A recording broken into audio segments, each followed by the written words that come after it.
Chapter 2. Thoughts are Things. The man who thought his way into partnership with Thomas A. Edison. Truly, thoughts are things, and powerful things, when they are mixed with definiteness of purpose, persistence, and a burning desire for their translation into riches or other material objects. Some years ago, Edwin C. Barnes discovered how true it is that you really can think and grow rich. His discovery did not come about at one sitting. It came little by little, beginning with a burning desire to become a business associate of the great Thomas Edison. One of the chief characteristics of Barnes' desire was that it was definite. He wanted to work with Edison, not for him. Pay close attention to the story of how he turned his desire into reality, and you'll have a better understanding of the principles that lead to riches. When this desire, or this thought, first flashed into his mind, he was in no position to act upon it. Two problems stood in his way. He did not know Mr. Edison, and he did not have enough money to buy a train ticket to West Orange, New Jersey, where the famed Edison Laboratory was located. These problems would have discouraged the majority of people from making any attempt to carry out the desire. But his was no ordinary desire. The Inventor and the Tramp. Edwin C. Barnes presented himself at Mr. Edison's laboratory and announced that he had come to go into business with the inventor. Years later, in speaking about that first meeting, Mr. Edison said about Barnes, "He stood there before me looking like an ordinary tramp, but there was something in the expression of his face which conveyed the impression that he was determined to get what he had come after. I had learned from years of experience with men that when a man really desires a thing so deeply that he is willing to stake his entire future on a single turn of the wheel in order to get it, he is sure to win. I gave him the opportunity he asked for, because I saw he had made up his mind to stand by until he succeeded. Subsequent events proved that no mistake was made." It could not have been the young man's appearance that got him his start in the Edison office. That was definitely against him. It was what he thought that counted. Barnes did not get his partnership with Edison on his first interview. What he did get was a chance to work in the Edison offices at a very nominal wage. Months went by. Nothing happened to bring nearer the goal that Barnes had set as his definite major purpose. But something important was happening in Barnes' mind. He was constantly intensifying his desire to become the business associate of Edison. Psychologists have correctly said, when one is truly ready for a thing, it puts in its appearance. Barnes was ready for a business association with Edison, and he was determined to remain ready until he got what he was seeking. He did not say to himself, well, what's the use? I guess I'll change my mind and try for a salesman's job. But he did say, I came here to go into business with Edison, and I'll accomplish my goal if it takes the remainder of my life. He meant it. What a different story people would tell if only they would adopt a definite purpose and stand by that purpose until it had time to become an all-consuming obsession. Maybe young Barnes did not know it at the time, but his bulldog determination and his persistence in focusing on a single desire was destined to mow down all opposition and bring him the opportunity he was seeking. When the opportunity came, it appeared in a different form and from a different direction than Barnes had expected. That is one of the tricks of opportunity. It has a sly habit of slipping in by the back door, and often it comes disguised in the form of misfortune or temporary defeat. Perhaps this is why so many people fail to recognize opportunity. Mr. Edison had just perfected a new device, known at that time as the Edison dictating machine. His salesmen were not enthusiastic about the machine. They did not believe it could be sold without great effort. Barnes saw his opportunity. It had crawled in quietly, hidden in a queer-looking machine that interested no one but Barnes and the inventor. Barnes knew he could sell the Edison dictating machine, and he told Edison so. Edison decided to give him his chance. And Barnes did sell the machine. In fact, he sold it so successfully that Edison gave him a contract to distribute and market it all over the nation. Out of that business association, Barnes made himself rich in money, but he did something infinitely greater. He proved that you really can think and grow rich. How much actual cash that original desire of Barnes was worth to him, I have no way of knowing. Perhaps it brought him $2 or $3 million. Editor's comment: $3 million in the early years of the 20th century would be comparable to more than $50 million in terms of buying power at the beginning of the 21st century. This is the end of the editor's comment. But the amount becomes insignificant compared with the greater asset he acquired: the definite knowledge that an intangible impulse of thought can be transmuted into material rewards by the application of known principles. Barnes literally thought himself into a partnership with the great Edison. He thought himself into a fortune. He had nothing to start with except knowing what he wanted and the determination to stand by that desire until he realized it. 3 feet from gold. One of the most common causes of failure is the habit of quitting when you're overtaken by temporary defeat. Every person is guilty of this mistake at one time or another. During the gold rush days, an uncle of my friend R.U. Darby was caught by gold fever, and he went west to Colorado to dig and grow rich. He had never heard that more gold has been mined from the thoughts of men than has ever been taken from the earth. He staked a claim and went to work with pick and shovel. After weeks of labor, he was rewarded by the discovery of the shining ore. He needed machinery to bring the ore to the surface. Quietly, he covered up the mine and returned to his home in Williamsburg, Maryland. He told his relatives and a few neighbors about the strike. They got together the money for the machinery and had it shipped. R.U. Darby decided to join his uncle, and they went back to work the mine. The first car of ore was mined and shipped to a smelter. The returns proved they had one of the richest mines in Colorado. A few more cars of that ore would clear their debts. Then would come the big killing in profits. Down went the drills. Up went the hopes of Darby and Uncle. Then something happened. The vein of gold ore disappeared. They had come to the end of the rainbow, and the pot of gold was no longer there. They drilled on, desperately trying to pick up the vein again, all to no avail. Finally, they decided to quit. They sold the machinery to a junkman for a few $100s and took the train back home.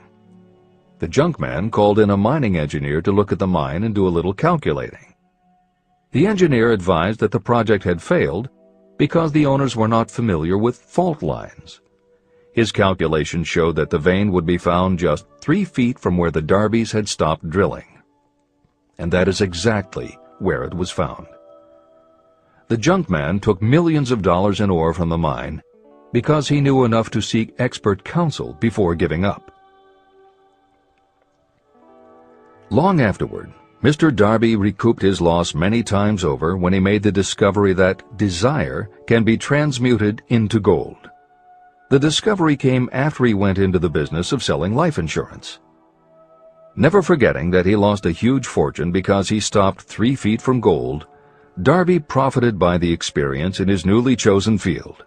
He simply said to himself, "I stopped 3 feet from gold, but I will never stop because men say no when I ask them to buy insurance." Darby became one of a small group of men who sell over $1 million in life insurance annually. He owed his stickability to the lesson he learned from his quitability in the gold mining business. Before success comes in anyone's life, that person is sure to meet with much temporary defeat, and perhaps some failure. When defeat overtakes a person, the easiest and most logical thing to do is to quit. That is exactly what the majority of people do. More than 500 of the most successful people this country has ever known told me their greatest success came just one step beyond the point at which defeat had overtaken them. Failure is a trickster with a keen sense of irony and cunning. It takes great delight in tripping you just when success is almost within reach. Editor's comments. Napoleon Hill's creed, "Every failure brings with it the seed of an equivalent success," was the inspiration for entrepreneur and motivational speaker Wayne Allen Root to write his book, The Joy of Failure. Published in the late 1990s, it not only tells Wayne's personal story of using his failures as stepping stones to success, he also recounts stories from other successful people, which prove that the rich and famous got to be that way only because of what they learned from their failures. People such as Jack Welch, the hugely successful CEO of General Electric, who early in his career failed dramatically when a plastics plant for which he was responsible blew up. Billionaire Charles Schwab was a failure at school and university, flunking basic English twice due to a learning disability, and then failed on Wall Street more than once before he thought of the idea that grew to make him very rich indeed. Sylvester Stallone, Bruce Willis, Oprah Winfrey, Bill Clinton, Stephen Jobs, Donald Trump, and a host of other equally well-known achievers all had to fail in order to learn the lessons that ultimately made them successes. Every one of them was a failure, but none of them was defeated. Charles F. Kettering, who patented more than 200 inventions including the automobile ignition, the spark plug, Freon for air conditioners, and the automatic transmission, said, "From the time a person is 6 years old until he graduates from college, he has to take 3 or 4 examinations a year. If he flunks once, he is out. But an inventor is almost always failing. He tries and fails maybe 1,000 times. If he succeeds once, then he's in." These two things are diametrically opposite. We often say that the biggest job we have is to teach a newly hired employee how to fail intelligently. We have to train him to experiment over and over and to keep on trying and failing until he learns what will work. Failures are just practice shots. This is the end of the editor's comment. A 50-cent lesson in persistence. Shortly after Mr. Darby received his degree from the University of Hard Knocks, he witnessed something that proved to him that no does not necessarily mean no. One afternoon, he was helping his uncle grind wheat in an old-fashioned mill. The uncle operated a large farm on which a number of sharecropper farmers lived. Quietly, the door was opened, and a small child, the daughter of a tenant, walked in and took her place near the door. The uncle looked up, saw the child, and barked at her roughly, "What do you want?" Meekly the child replied, "My mom says to send her 50 cents. "I'll not do it," the uncle retorted. "Now you run on home." But she did not move. The uncle went ahead with his work, not noticing that she did not leave. When he looked up again and saw her still standing there, he said, "I told you to go on home. Now go, or I'll take a switch to you." But she did not budge. The uncle dropped a sack of grain he was about to pour into the mill hopper and started toward the child. Darby held his breath. He knew his uncle had a fierce temper. When the uncle reached the spot where the child was standing, she quickly stepped forward one step, looked up into his eyes, and screamed at the top of her voice, "My mom's got to have that 50 cents!" The uncle stopped, looked at her for a minute, put his hand in his pocket, took out $50, and gave it to her. The child took the money and slowly backed toward the door, never taking her eyes off the man whom she had just conquered. After she had gone, the uncle sat down on a box and looked out the window into space for more than 10 minutes. He was pondering, with awe, over the whipping he had just taken. Mr. Darby, too, was doing some thinking. This was the first time in all his experience that he had seen a child deliberately master an adult. How did she do it? What happened to his uncle that caused him to lose his fierceness and become as docile as a lamb? What strange power did this child use that made her master of the situation? These questions flashed into Darby's mind, but he did not find the answer until years later when he told me the story. Strangely, the story of this unusual experience was told to me in the old mill on the very spot where the uncle took his whipping. As we stood there in that musty old mill, Mr. Darby repeated the story and finished by asking, "What can you make of it? What strange power did that child use that so completely whipped my uncle?" The answer to his question will be found in the principles described in this book. The answer is full and complete. It contains enough details and instructions for you to understand and apply the same force that the little child accidentally stumbled upon. Keep your mind alert, and you will learn exactly what strange power came to the rescue of the child. You may catch a glimpse of the power in this chapter, or it may flash into your mind in some later chapter. If you stay alert to the possibility, somewhere you will find the idea that will quicken your receptive powers and place at your command this same irresistible power. It may come in the form of a single idea, or it may come as a complete plan or a purpose. It may even cause you to go back over your past experiences of failure or defeat, and in doing so, it may bring to the surface some lesson by which you can regain all that you lost through defeat. After I had explained to Mr. Darby the power unwittingly used by the little child, he mentally retraced his 30 years as a life insurance salesman. As he did so, it became clear to him that his success was due, in no small degree, to the lesson he had learned from the child.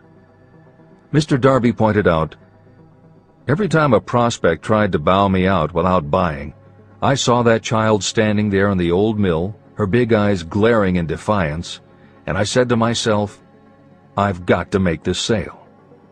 The better portion of all sales I've made were made after people had said no."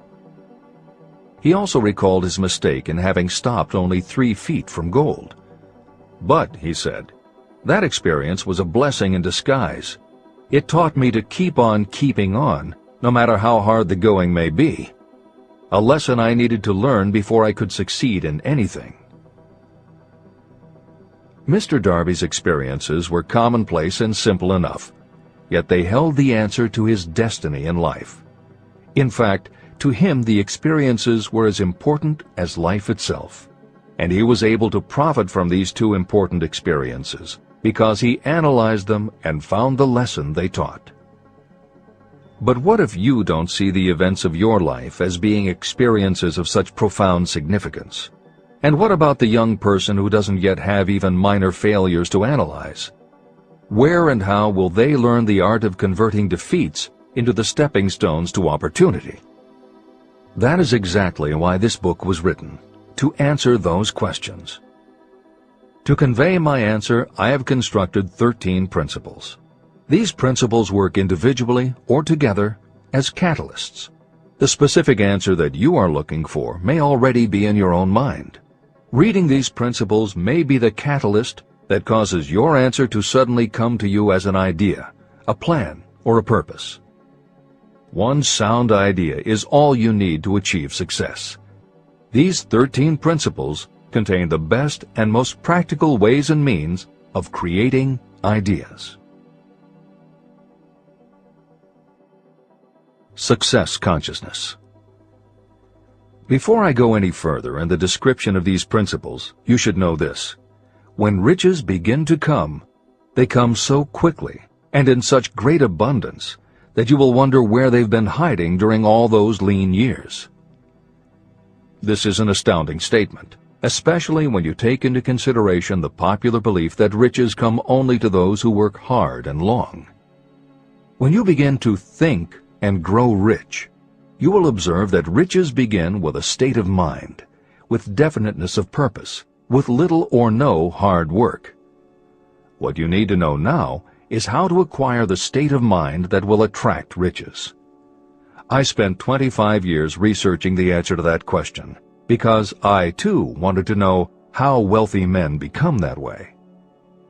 What you will learn is that as soon as you master the principles of this philosophy and begin to apply those principles, your financial status will begin to improve.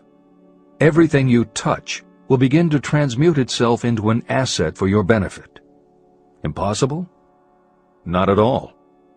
One of the main weaknesses the average person suffers is too much familiarity with the word impossible. We know all the rules that will not work. We know all the things that cannot be done. This book was written for those who seek the rules that have made others successful and are willing to stake everything on those rules. Success comes to those who become success conscious. Failure comes to those who allow themselves to become failure conscious. The object of this book is to help you learn the art of changing your mind from failure consciousness to success consciousness. Another weakness is the habit of measuring everything and everyone by your own impressions and beliefs. Some of you reading this will have trouble believing that you can think and grow rich because your thought habits have been steeped in poverty, misery, failure, and defeat. This kind of thinking reminds me of the story about the man who came from China to study at the University of Chicago. One day, President Harper met this young man on campus and stopped to chat with him for a few minutes. He asked what had impressed him as being the most noticeable characteristic of the American people. "Why," the student exclaimed, "the unusual shape of your eyes." It's all a matter of perspective and habit. The same is true of your belief in what a person can achieve. If you have formed the habit of seeing life only from your own perspective, you may make the mistake of believing that your limitations are in fact the proper measure of limitations. The impossible Ford V8 motor. When Henry Ford decided to produce his famous V8 motor, he chose to build an engine with the entire 8 cylinders cast in one block. Ford instructed his engineers to produce a design for the engine. The design was drawn up on paper, but the engineers agreed to a man that it was simply impossible to cast an 8-cylinder engine block in one piece. Ford said, "Produce it anyway." But they replied, "It's impossible." "Go ahead," Ford commanded, "and stay on the job until you succeed, no matter how much time is required." So the engineers went ahead. 6 months went by. Nothing happened. Another 6 months passed, and still nothing. The engineers tried every conceivable plan to carry out the orders, but the thing seemed out of the question. Impossible. At the end of the year, Ford again checked with his engineers, and again they told him they had found no way to carry out his orders. "Go right ahead," said Ford. "I want it, and I'll have it." They went ahead. And then, as if by a stroke of magic, the secret was discovered. The Ford determination had won once more. Henry Ford was a success because he understood and applied the principles of success. One of these principles is desire, knowing clearly what you want. Remember this Ford story as you continue reading this book. Pick out the lines in which the secrets of his stupendous achievement have been described. If you do this, if you can put your finger on those particular principles that made Henry Ford rich, you may equal his achievements in almost any calling for which you are suited. Editor's comments.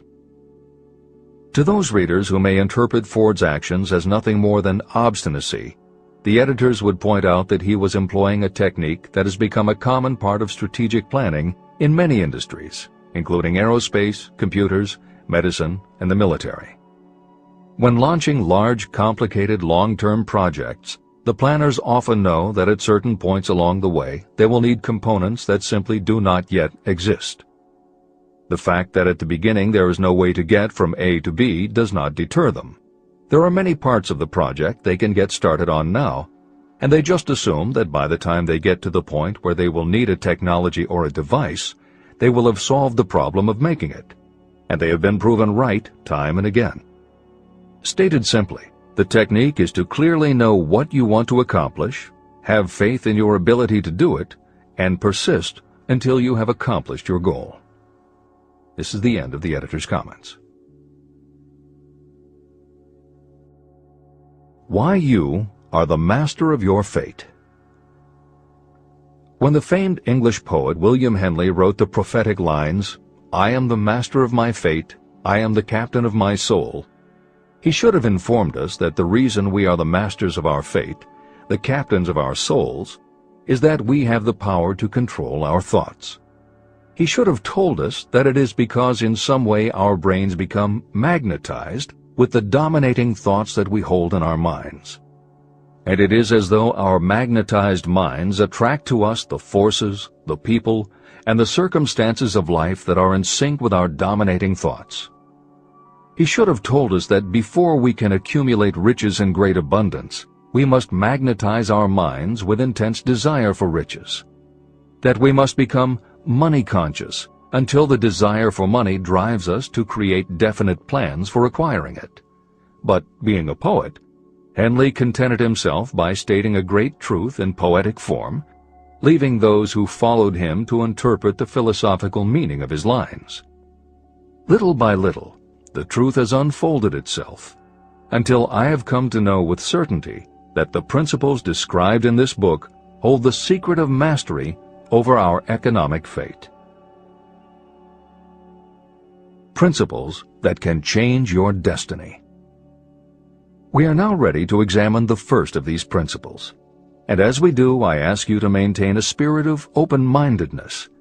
Remember as you read that these principles are not my invention, nor are they the invention of any one person. These principles have worked for literally millions of people. You, too, can put them to work for you and your own enduring benefit.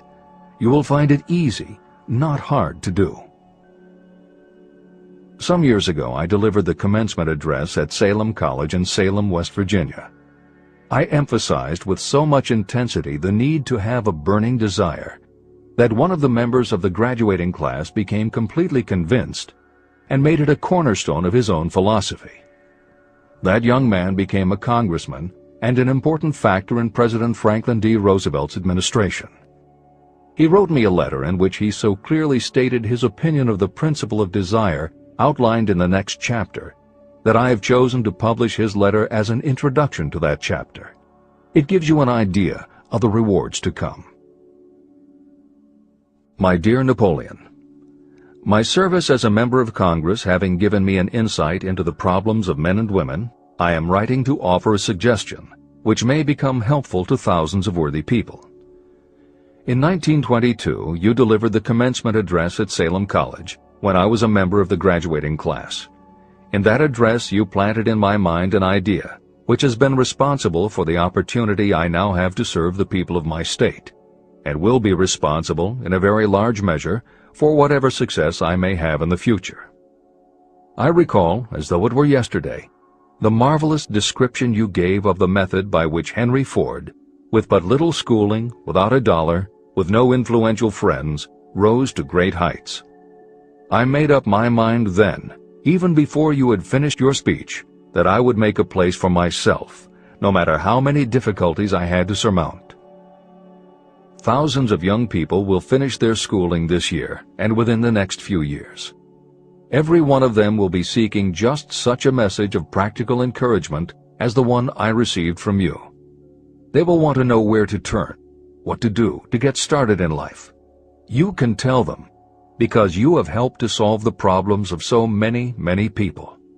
There are thousands of people in America today who would like to know how they can convert ideas into money. People who must start from scratch without finances and recoup their losses. If anyone can help them, you can. If you publish the book, I would like to own the first copy that comes from the press, personally autographed by you. With best wishes, believe me, cordially yours, Jennings Randolph. Since that time in 1922, I watched Jennings Randolph rise to become one of the nation's leading airline executives, a great inspirational speaker, and a United States Senator from West Virginia. 35 years after I made that speech, it was my pleasure to return to Salem College in 1957 and deliver the baccalaureate sermon. At that time, I received an honorary Doctor of Literature degree from Salem College. Editor's comments. As you begin the next chapter, the editors would like to reinforce the earlier statement that what you are reading is not just a collection of theories out of which you can cherry-pick what you like. The 13 principles of success were proven by the real-life experiences of the long list of famous successful people cited earlier by Napoleon Hill. His techniques are also practiced and endorsed by the contemporary experts and authors whom the editors mentioned, following Hill's list. More than 60 million people have purchased copies of the book that you are now holding in your hands. If this book has proven to be that successful, surely you owe it to yourself to give it every chance to work for you too. Read it. Don't question it. Do it. If you don't, if you think that you know better than Napoleon Hill, if you decide to pick and choose the parts that you will believe or follow, then if you don't succeed, you will never know if your failure lies with this book or with you. This is the end of the editor's comments. Whatever the mind of man can conceive and believe, it can achieve.